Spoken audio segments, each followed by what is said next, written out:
So this morning, we're going to continue on in our series called Yeshua, Messiah King. Last week we looked at John 5. We had those 47 verses. Today we're going to scale it back. We're going to be in Matthew 12, and we're going to be looking at the first 14 verses. Well, before we get started, does anyone need a Bible or notes?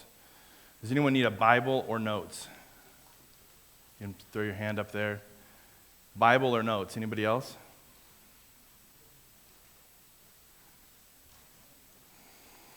All right. So let's say, just pretend with me here a little bit. Let's say you're on your way to church this morning, and you decided to come through Main Street. So you're driving down Main Street, and you're stopped at 10th. You're about ready to turn right onto 10th. And right before you turn, this vehicle comes screeching through the intersection, makes the left there on Main Street, almost hits a car, accelerates, passes two more cars, and then just blasts through the red light there at Albertsons and out of your view. Like, what do you do? What do you do? Some of you may be like, get on the phone, call the cops. Right? Others of you, you're going to at least think, man, I hope this guy gets caught. Right? I hope this guy gets what he deserves. But let's say that vehicle was not just an ordinary car or a truck. Let's say that it was an ambulance with its lights flashing and its sirens on. What do you do then? Does that change your mind? Like, are you thinking, man, I hope this guy gets caught? Right? I'm going to call the cops on this ambulance. Right? Do you say that? No, that's absurd, right? That doesn't even make sense. Right? It's totally illogical to do that. But why? Why? We could say technically they're breaking the law, speeding, swerving, blowing through red lights. Technically they're breaking the law, but no one would ever even consider prosecuting or calling the cops or doing anything, right? No one would ever. That's absurd. It's illogical. And it's illogical for a few reasons. One, because the paramedics, they're breaking these certain laws in order to uphold a higher law. Right? They're breaking the speed limit so that they can preserve life. They're on their way to an accident or on their way to something where they need to preserve life. Speed is of the essence. And so it's okay for them to break the law and to speed because they're in service of saving someone's life, a greater cause. Also we'd say that they're speeding because they're serving a greater person as well, right? They're in the service of the mayor. They're in the service of the people of San Diego County in general. And so we wouldn't prosecute them. We even think about prosecuting them because of that. And then third, they've been given the authority to do that, right? They have the authority to do that. We've given that to them, the ability to blow through the red light and not be prosecuted because they're doing something good, doing something greater. And then lastly, we would never think about ever prosecuting or calling the cops because that was never the intent of a traffic law in the first place. Or the intent was never to impede a paramedic from helping somebody who'd been in an accident, from saving a life. That's just never, ever been the reason or the heart that the law was given. So the traffic laws in this case, they're not exactly rigid, are they? They're not so rigid. They are allowed to be technically broken in the right situation. And any one of us could plainly see that. That's logical. Nobody would ever consider a paramedic on his way to an accident guilty of breaking a traffic law. It's just common sense. And there's no interpretation of our laws. There's no way we could get at that point that we could find them guilty. Right? It's just logical. It's just logical.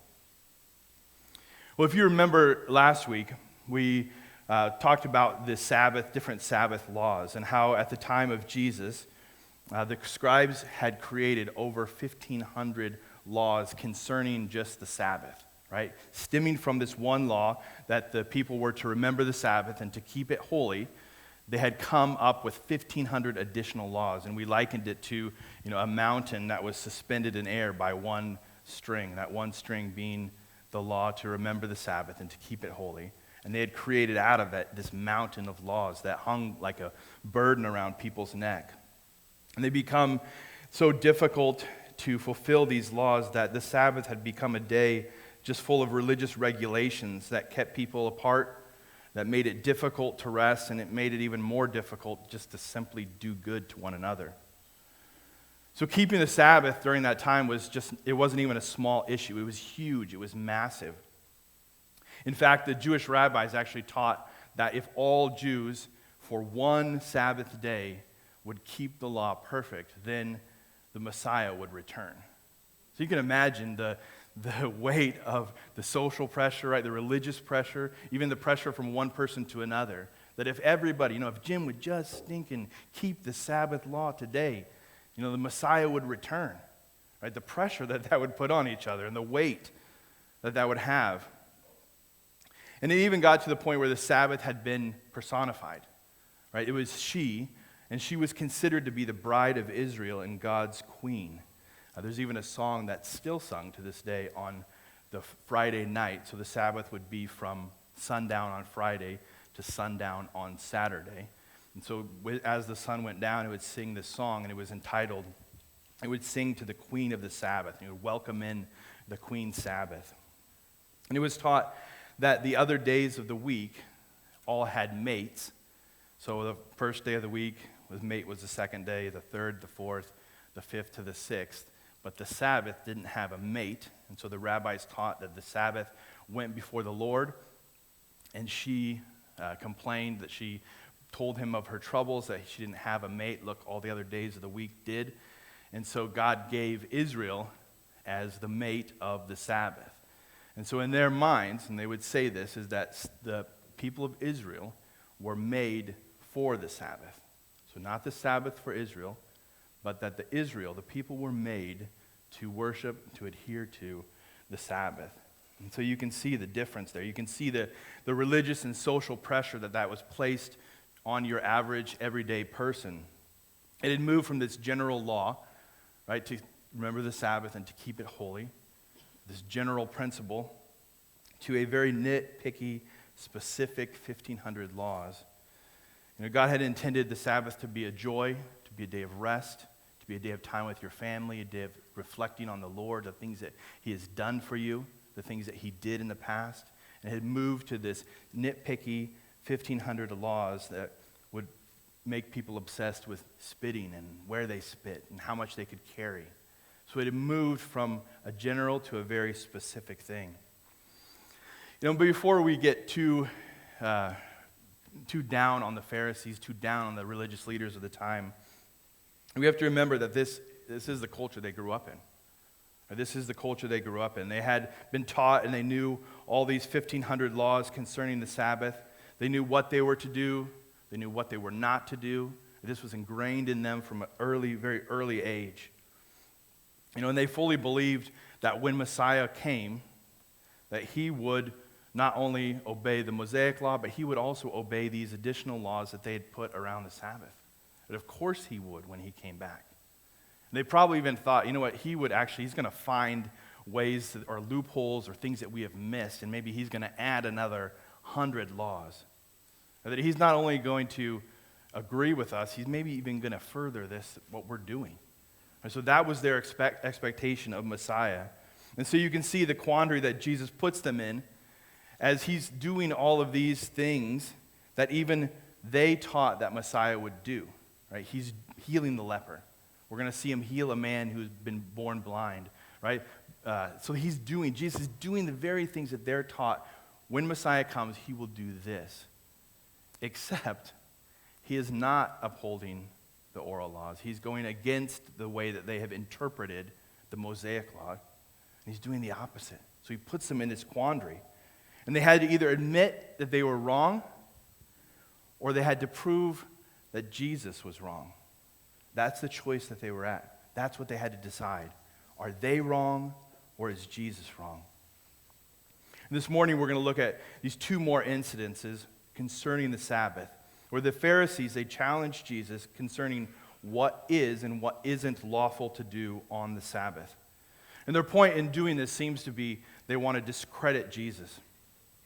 But instead of being discredited, Jesus answers the two challenges in a masterful way, showing that He alone has the true understanding of the Mosaic law. Jesus answers their challenges in a very similar way that we answered why it was totally inconceivable to say that the people who are the paramedics driving the ambulance are guilty. In that same way, it's only logical. So let's look at Matthew chapter 12. If you open up your Bibles, we're going to read these two events or these two instances there, beginning in chapter 1. So Matthew chapter 12, we're going to be in 1 through 14. So at that time, Jesus went through the grain fields on the Sabbath. His disciples were hungry, and they began to pluck heads of grain and to eat. But when the Pharisees saw it, they said to him, "Look, your disciples are doing what is not lawful to do on the Sabbath." And he said to them, "Have you not read what David did when he was hungry, and those who were with him? How he entered the house of God, and he ate of the bread of the presence, which it was not lawful for him to eat, nor those who were with him, but only for the priests? Or have you not read the law, how on the Sabbath the priests in the temple profane the Sabbath and are guiltless? I tell you, something greater than the temple is here. And if you had known what this means, I desire mercy and not sacrifice, you would not have condemned the guiltless. For the Son of Man is Lord of the Sabbath." And he went on from there, and he entered their synagogue. And a man was there with a withered hand. And they asked him, "Is it lawful to heal on the Sabbath?" So that they might accuse him. And he said to them, "Which one of you has a sheep, if it falls into a pit on the Sabbath, will not take hold of it and lift it out? Or how much more value is a man than a sheep? So it is lawful to do good on the Sabbath." And then he said to the man, "Stretch out your hand." And the man stretched it out, and it was restored, healthy like the other. But the Pharisees, they went out, and they conspired against him on how to destroy him. So we have two different events that we're talking about this morning, two different events that Matthew brings up. One event in a grain field, the other one in the synagogue.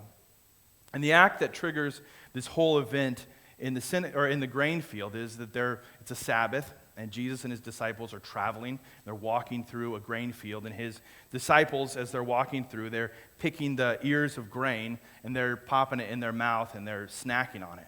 Right? And we see that the Pharisees, who are traveling around or near or watching Jesus, they see this, and they confront Jesus on what his disciples are doing. They say, "How can you let them do this? Don't you see what they're doing is unlawful to do? Like they're breaking the Mosaic law by doing this." And they accuse them of working on the Sabbath and breaking the Mosaic law. And now we have to remember, this is, in their minds, this is their interpretation. So they're interpreting the Mosaic law, and this is their interpretation of it.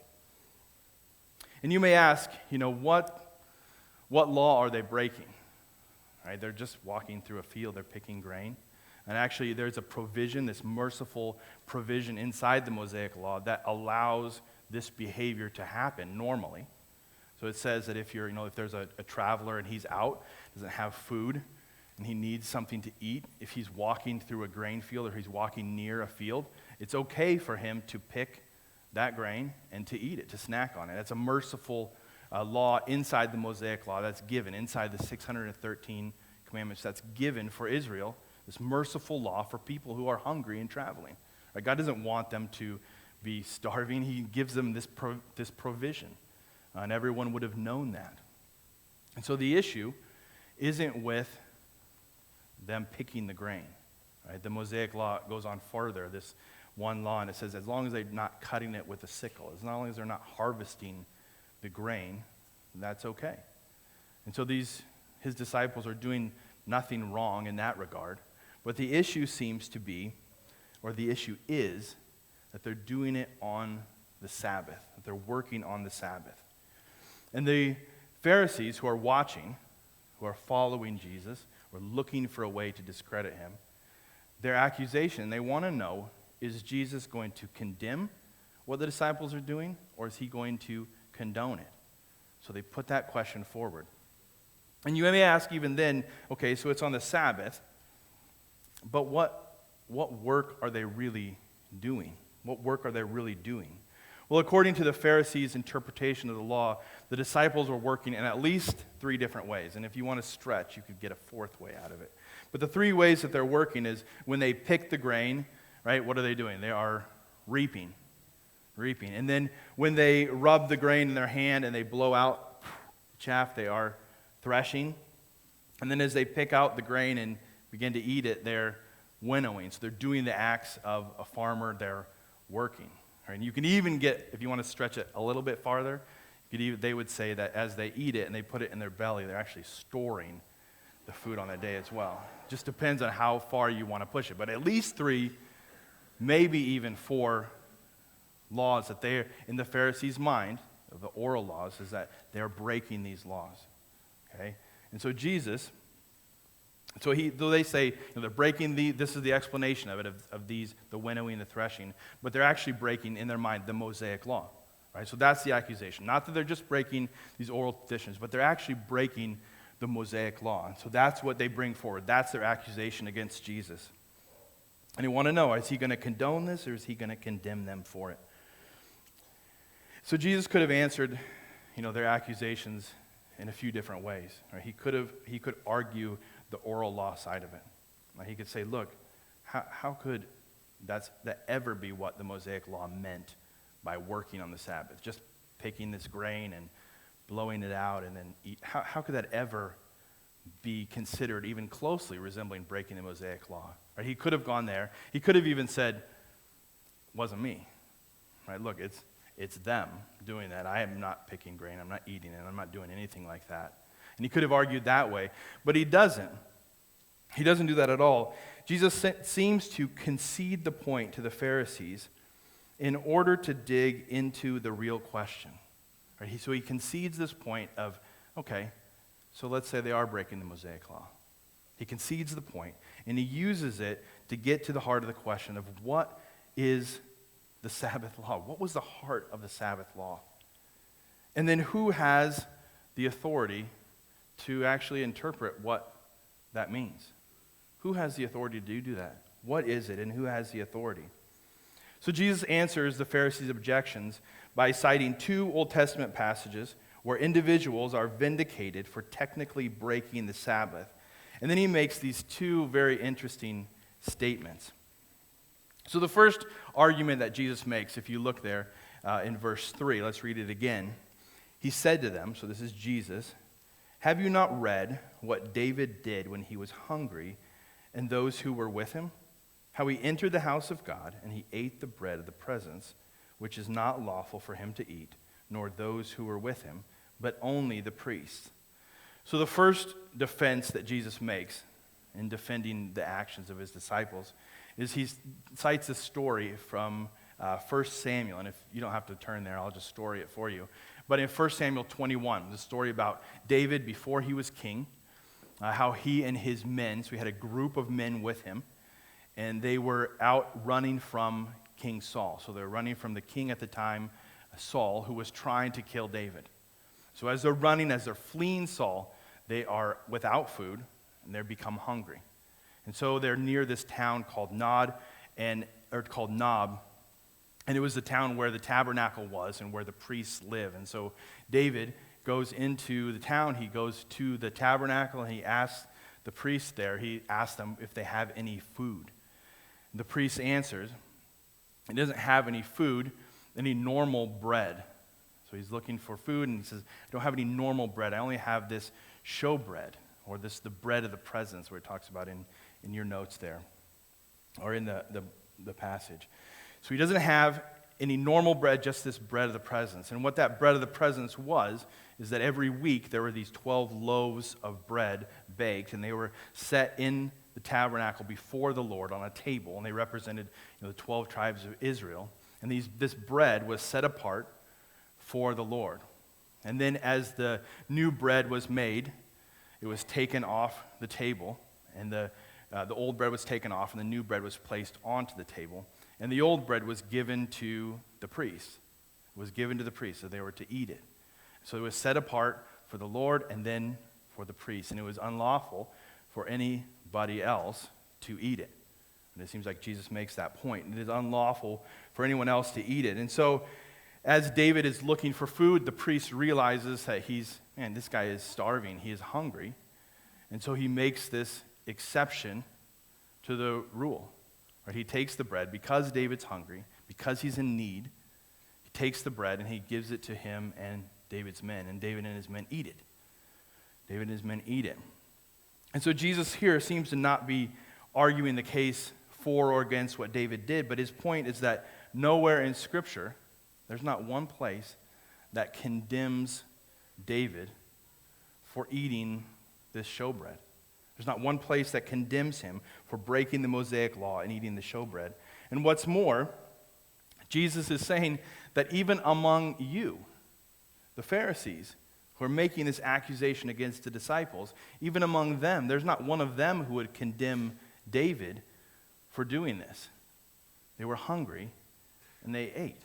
And so the Mosaic law, this law wasn't meant to keep people, to starve people. God was saying, no, look, it's logical. They were hungry on the Sabbath. Of course this bread was used for them, for King David. And if King David did it, of course the disciples could do it. If the King David broke the law and ate from this holy food, and Scripture didn't condemn him, then why would his disciples not be allowed to eat from a grain field on the Sabbath?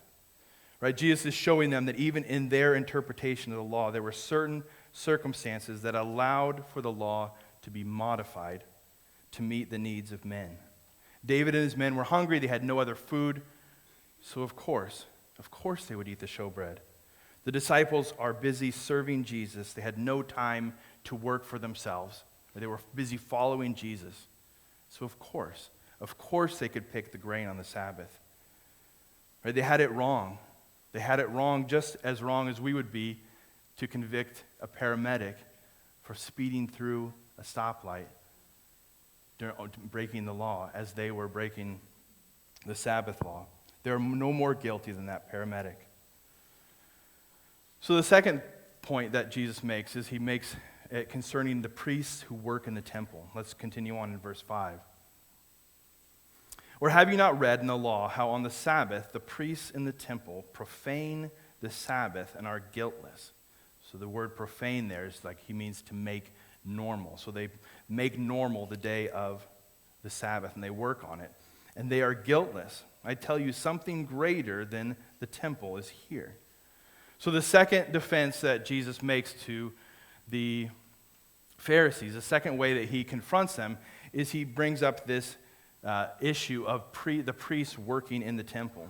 Jesus states that, if you want to be technical about this, you can see that on the Sabbath, the priests do work in the temple. They work on the Sabbath. Technically, if that's how you want to be, the priests work on the Sabbath. There's actually pretty hard work that they do on the Sabbath. They sacrifice 2 goats. Right? And so there's a process in that. They also do different sacrifices with flour. They make the fire to do the altar. Those are things that they do, that they work, and sometimes work hard on the Sabbath. Yet no one would ever condemn them for working on the Sabbath. It would be inconceivable. They wouldn't see how is that even possible to find them guilty of that. So if the Pharisees wanted to be technical, Jesus is saying, then you would have to agree that the Pharisees broke this, or that the priests broke the Sabbath law. But there's not one person in the land of Israel who would claim that the priests break the Sabbath law. No one would ever condemn them. But why? Why? Jesus makes another point. He says, because they were serving something greater. Right? What were they serving? What does it say there? What are they serving? The temple, right? They were serving in the temple. They were serving something greater. So Jesus hits the Pharisees with this from the lesser to the greater argument. And he says if the priests can work on the Sabbath and not be condemned because they're serving something greater, the temple, why would the disciples be condemned for eating grain on the Sabbath? They're hungry and they are serving someone who is even greater than the temple. So the disciples were hungry because they were in the service of Jesus. They were following him throughout the land. They didn't have time to work, didn't have time to fish, didn't have time to do the normal things that would provide food. So Jesus is saying, of course Of course they break the Sabbath in this instance because they are in service of me. And the Pharisees would have understood exactly what Jesus was saying.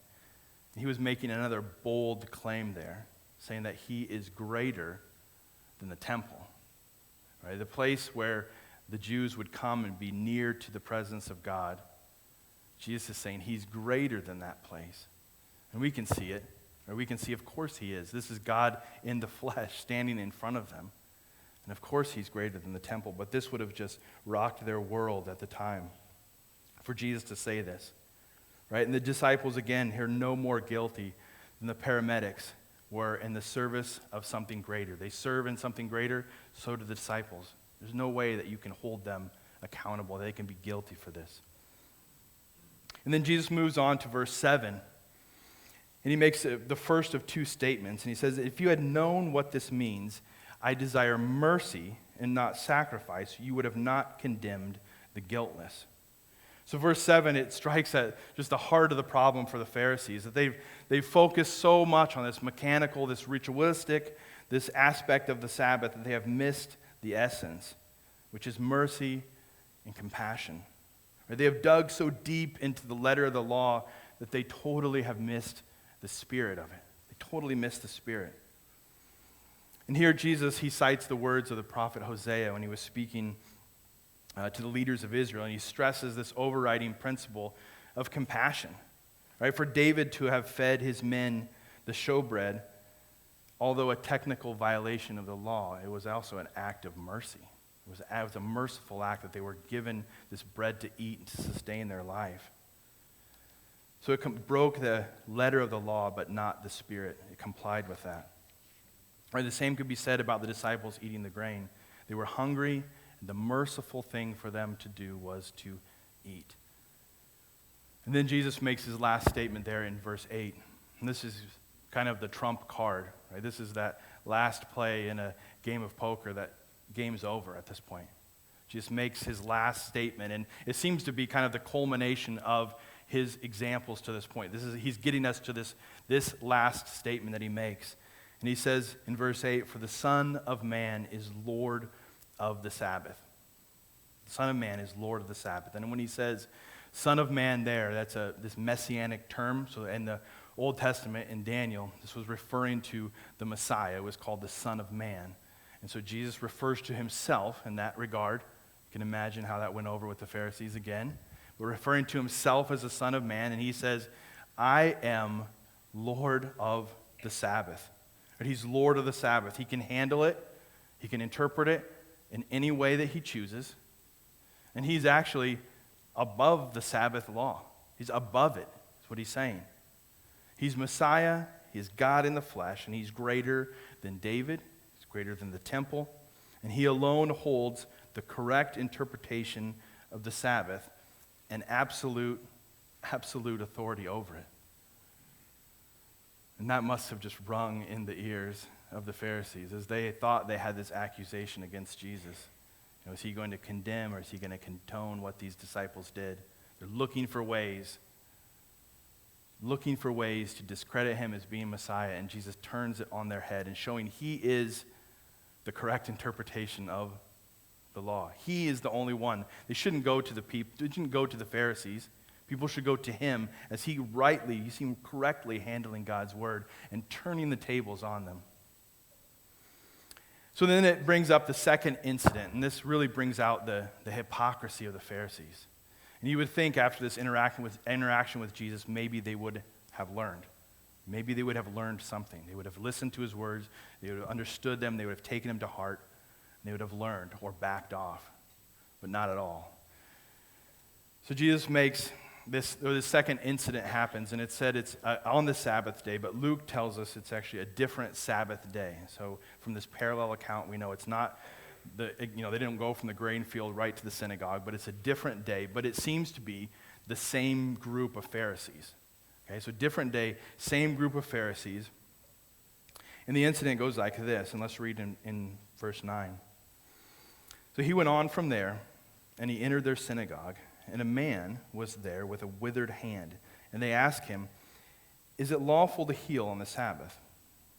So that they might accuse him. And he said to them, which one of you who has a sheep, if it falls into a pit on the Sabbath, will not take hold of it and lift it out? Of how much more value is a man than a sheep? So it is lawful to do good on the Sabbath. And he said to the man, stretch out your hand. And the man stretched it out and was restored, healthy like the others. But the Pharisees went out and conspired against him how to destroy him.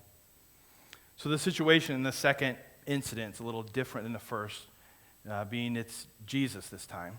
Right? It's not the actions of his disciples that he's defending, but it's his actions or something he's going to do. And everyone there seems to know what Jesus will do. But as they walk into a synagogue, he sees that there's a man with this withered hand. Right? And it doesn't seem like a bit of a setup. Where the Pharisees are there, they're waiting for him. Jesus comes in, and there happens to be a man whose hand is withered or not working. It's lifeless. It's unusable. And so there's a man there, and Jesus has just entered. The Pharisees are waiting for him. It's another setup event, trying to do something to discredit Jesus. They think they have him between a rock and a hard place now.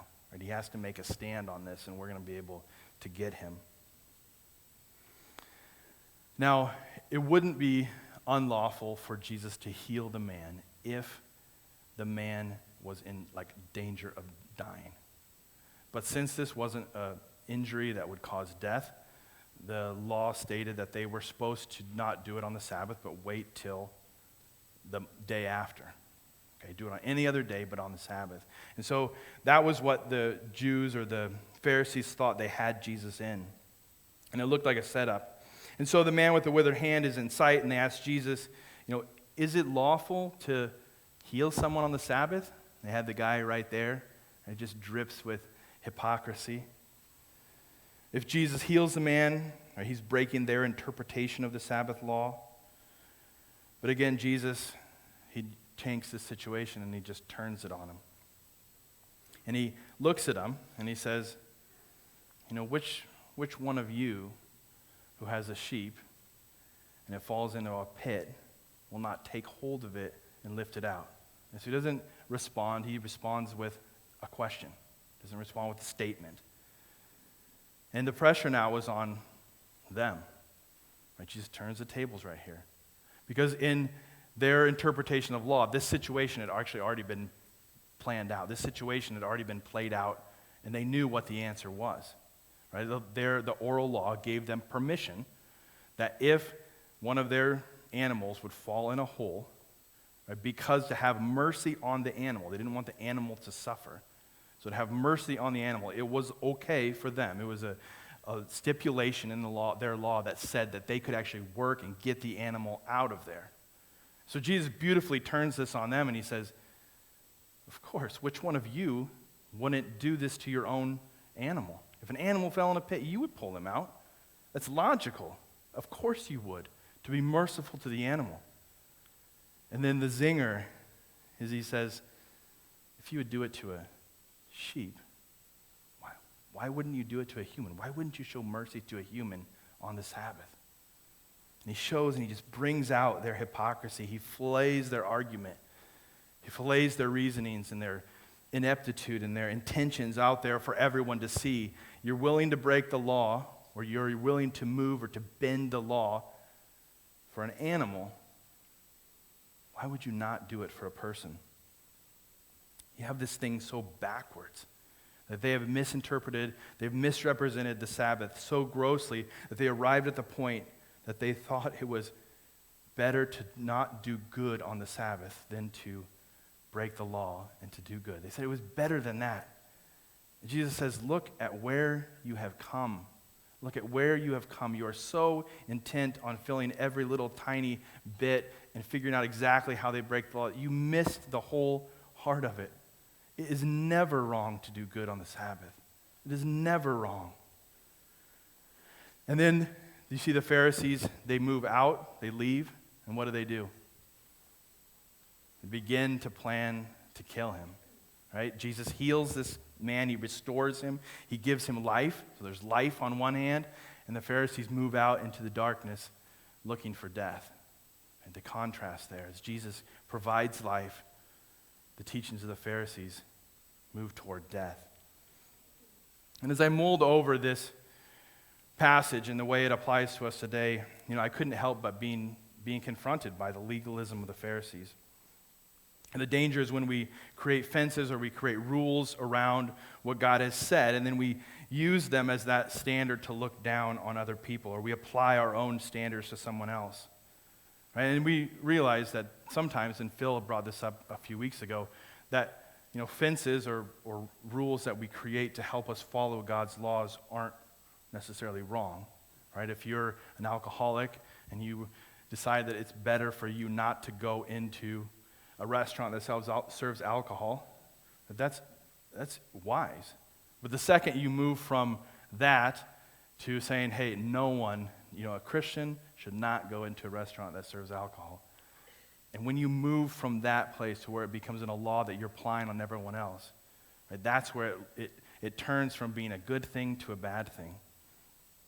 When we lived in Manila for just a year or so, or almost 2 years. And I remember I had this conversation there was a guy who was a Seventh-day Adventist, and it's a little bit different in the Philippines, but I kept asking him, okay, what do you guys believe? What is it, what do you believe? And he kept repeating, well, we go to church on Saturday, not on Sunday. I was like, okay, but what do you believe? He said, well, we go to church on Saturday and not on Sunday. And I kept trying to push, and he got to the point where he's like, you're wrong for going to church on Sunday and not on Saturday. And that's kind of where he kept going, was this whole point. And finally I was like, what do you believe about Jesus? Like, who is Jesus? And he kept saying, it doesn't matter. He'd been so blinded by this following of this one law that he forgot, the real issue. He was blinded to the heart of things. Who's Jesus? That he was so focused on this law that was in front of him. Secondly, I think the passage shows us, where it hit me was this quote that Jesus makes with Hosea, and his instruction is that God desires mercy and not sacrifice. Right? And you see where Hosea, he was speaking to this legalism of the time, and specifically to the leaders of the people. How they were so caught up in the legalism that they forgot the thing that God desires from them is mercy. And I thought, for me, do I look on people, when I see someone, do I look on them as an object to criticize, to find fault, or do I look on them as an object to pour mercy into? It was challenging me. It actually brought back instances in my life where I was like, oh man, I didn't do that. I remember when we were living on our island, living on Barangunan, and I had this beautiful garden. It was beautiful, let me tell you. Had eggplant and these peppers, and I grew these neat little watermelon. Like, they were delicious. I mean, you cut it in half and you just eat it with a spoon. Beautiful. But the problem is I would have these kids that would steal my eggplant, they would steal my peppers, and they would steal my watermelon. It used to drive me nuts. And the way the people on Barangunan handle it is they always tie these like little plastic charms on them, and they like curse the plant so that anybody will eat it, they'll get sick, and so it's like it keeps people away. But I didn't want to do that. Figured that was a bad thing. So I wouldn't put the amulets on there. But what I would have is these little kids, and specifically this one little family, and it was a rough family. Mom's alcoholic, dad died of an overdose of alcohol. He drank for like 4 days straight and didn't wake up. And the kids were all malnourished because the mom would use any money she got to buy liquor. But this family, and we'd tried everything to help them. I got to the point where I'd give her work, and then she'd use the money to buy liquor. Then I would pay her in food, and then she would sell the food to get money to buy liquor. And so I got to the point where it's just like, we can't help this family anymore. These kids they were thieves. Like, they would go through the village and they steal things from different people, but they would steal specifically from my eggplants. And it would drive me crazy. I love these eggplants. And they would come through, and as one day I caught this little girl, thieving my eggplants, and I just lit into her about, hey, if just come and ask me, or maybe I'll help you with this, or I gave her this list of rules about what she was doing, made her give me the eggplants back. And I said, what are you thinking? And she said, I'm just hungry. And it just cut me to the core that you're like, the merciful thing. I just gave her the eggplants. I went inside, I gave her some rice. I wanted to be the law, like, look, you stole from me. You can't steal from me. Everybody knows that. Even in your own culture, you know that. But the merciful thing for her is, look, like, I missed the point. Here's this little girl starving right in front of me. And I'm willing, because I want my eggplants, to read her the letter of this law. And I missed the whole heart of it, that this little girl is starving and she has nothing else. And I missed it. So my challenge to you is, as we deal with hard people in our lives, like this family was difficult. It was difficult. That we would look to show, to pour mercy into people, to make them objects of mercy, and we wouldn't look to read the letter of the law to them, to hit them with the rules. But we would look to be merciful. And I know many of you are just thinking about people in your life who this would be the case for. Let's pray. Heavenly Father, we love you and we thank you for all the things you do for us. We thank you that mercy that you showed us on the cross, that you, God, who created everything, would become like us, would live in our filthy world, a world that has been in rebellion against you. And that you would mercifully live a life that was perfect, and that you would teach us and you would show us the way, and you would be patient and kind in doing that. And then you would die for us who didn't deserve it. Help us as we look to show mercy, we show kindness to those who possibly don't deserve it as well. We show mercy knowing that this is the heart of the law. This is the heart of what we're to do. Again, we love you in your name. Amen.